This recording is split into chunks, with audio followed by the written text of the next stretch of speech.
Hello everyone. आज हम देखेंगे कैलकुलेशन ऑफ एटॉमिक मास।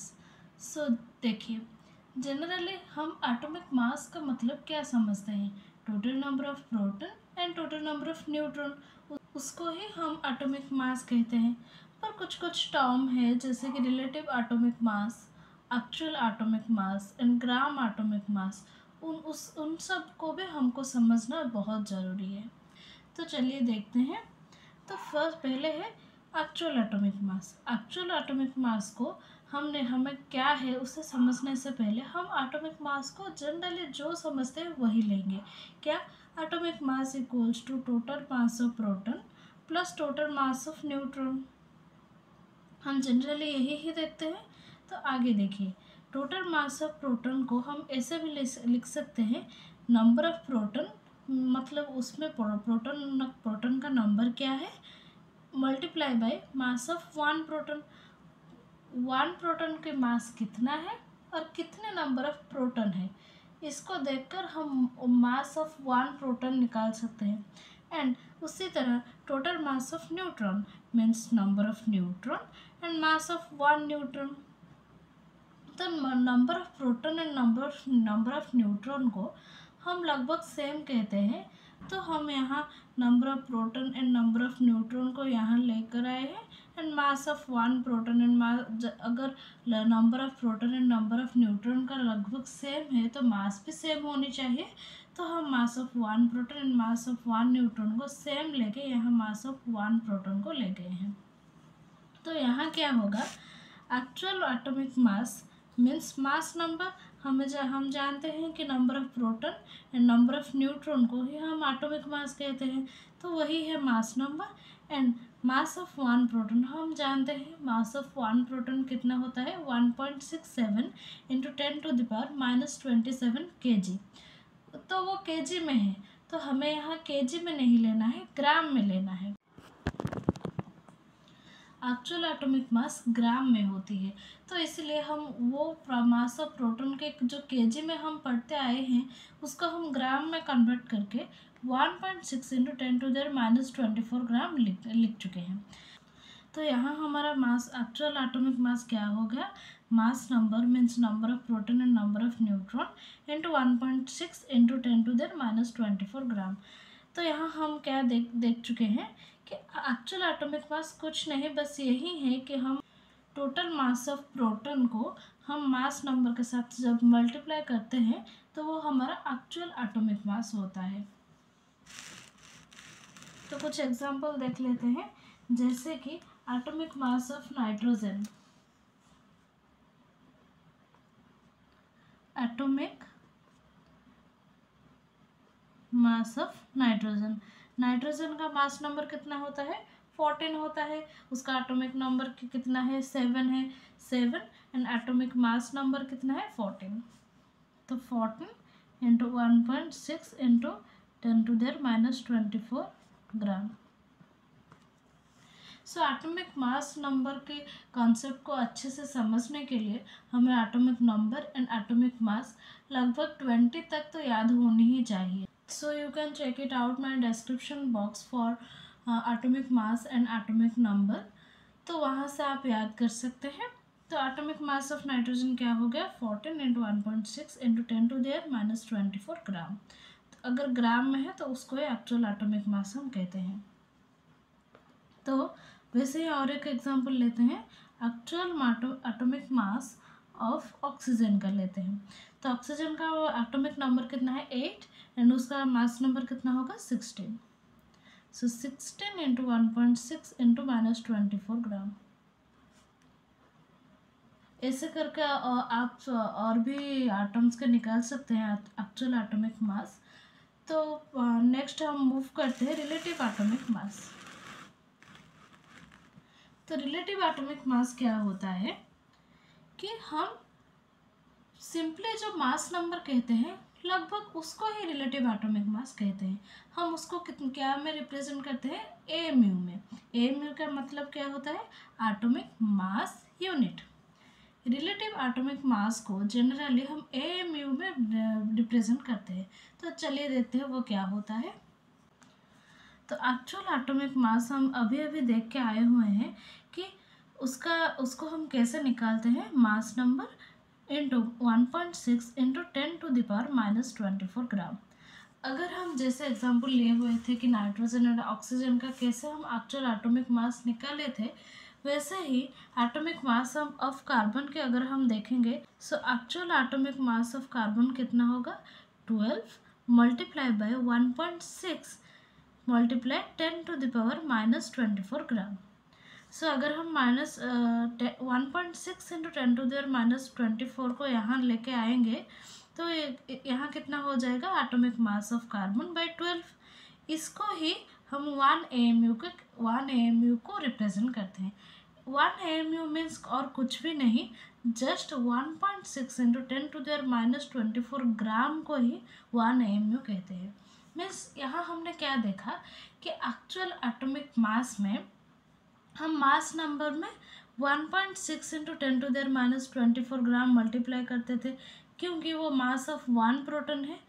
यहाँ हम रिलेटिव एटॉमिक मास में क्या देखे हुए हैं कि 1 AMU, जिसको हम रिलेटिव एटॉमिक मास कहते हैं, वो और कुछ भी नहीं, जस्ट 1.6 इंटू 10⁻⁻24 ग्राम है। Actual atomic mass and relative atomic मास में बहुत सारे बच्चे, ज़्यादातर बच्चे कंफ्यूज हो जाते हैं। तो कंफ्यूज होने की कोई बात नहीं, यहाँ सिर्फ इतना देखना है कि एक्चुअल एटॉमिक मास हम मास ऑफ 1 प्रोटॉन को मल्टीप्लाई करते हैं, एंड रिलेटिव एटॉमिक मास में हम सिर्फ 1 AMU का नाम देते हैं, और एंड उसका वैल्यू लगभग सेम ही है, that is 1.6 into 10⁻⁻24 gram. Miss mass of 1 proton को ही रिलेटिव एटॉमिक मास में मल्टीप्लाई करके उसका नाम दिया जाता है मास ऑफ 1 AMU।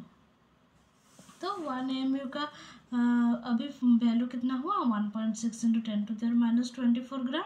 एंड यहाँ जो हमने लिखे थे atomic mass of carbon bye 12, तो 1/12 of mass of 1 atom of carbon 12। तो आई होप आपको इतना तक अच्छे से समझ में आ गया होगा। तो अगर कुछ भी समझ में नहीं आया एंड डाउट्स होगा तो आप कमेंट सेक्शन में ज़रूर पूछिएगा। तो AMU को हम क्या कहते हैं, एटॉमिक मास यूनिट। इसको U से भी रिप्रेजेंट किया जाता है, एंड इस U का मतलब होता है यूनिफाइड मास। यूनिफाइड मास का मतलब क्या है, 1/12 of mass of 1 atom of carbon 12। इसको ही हम यूनिफाइड मास कहते हैं। समझ में आ गया। तो रिलेटिव एटॉमिक मास को हम क्या लिखते हैं, मास नंबर इन AMU और मास नंबर इन U। ठीक है। तो एक्चुअल एटॉमिक मास क्या होता है, मास नंबर इंटू 1.6 इंटू 10⁻⁻24 ग्राम, जो कि मास ऑफ 1 प्रोटॉन है। एंड रिलेटिव एटॉमिक मास में क्या लिखते हैं, वो सिंपली एक एटॉमिक मास है हमारा, एंड उसको हम AMU में रिप्रेजेंट करते हैं, वो उसको ही हम रिलेटिव एटॉमिक मास कहते हैं। सो रिलेटिव एटॉमिक मास का भी कुछ एग्जाम्पल देख लेते हैं। जैसे कि हमने अभी लेंगे relative atomic mass of nitrogen का कितना है हमारा मास नंबर 14, तो 14 AMU। वैसे ही relative atomic mass of sodium का एटॉमिक नंबर कितना होता है, 11, एंड उसका एटॉमिक मास होता है 23, सो 23 AMU।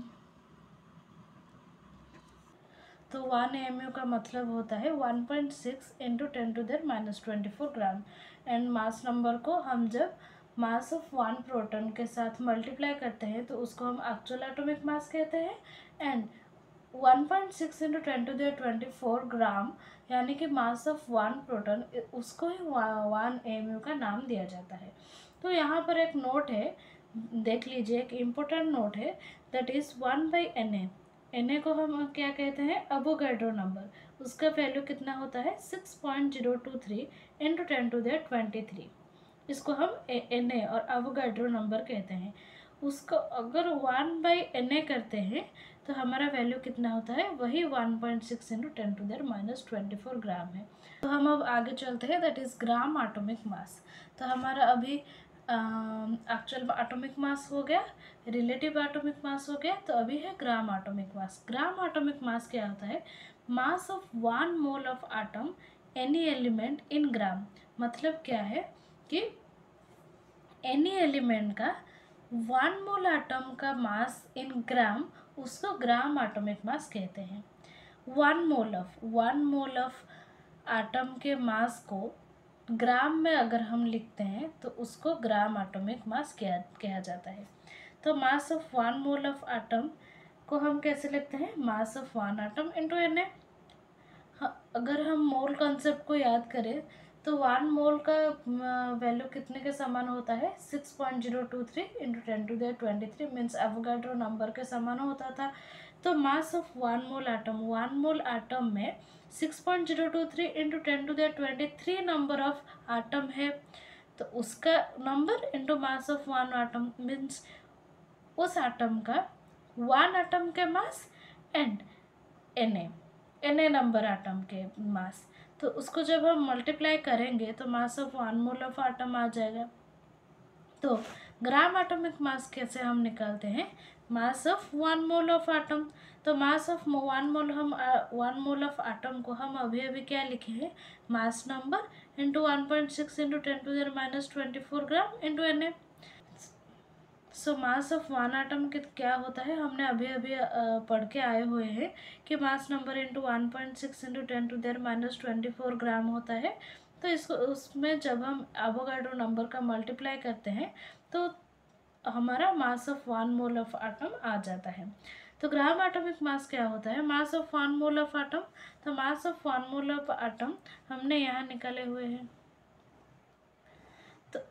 तो mass of 1 mole of atom कितना होगा, mass number into Na and 1.6 into 10⁻24 gram को हम 1/Na भी लिख सकते हैं। तो यहाँ हम 1/Na लिखे हुए हैं एंड अगर Na कैंसिल आउट हो जाता है तो हमारा आता है mass number in gram. And ये क्या है, mass of 1 mole of atom का मास है। सो आई होप आपको atomic mass, actual atomic mass, relative atomic mass and gram atomic मास अच्छे तरीके से समझ में आ गया होगा। सो नेक्स्ट कोई भी क्वेरीज है एंड डाउट्स है एंड कोई टॉपिक आपको समझ में नहीं आता है तो ज़रूर कमेंट में बताइएगा। So thank you for watching.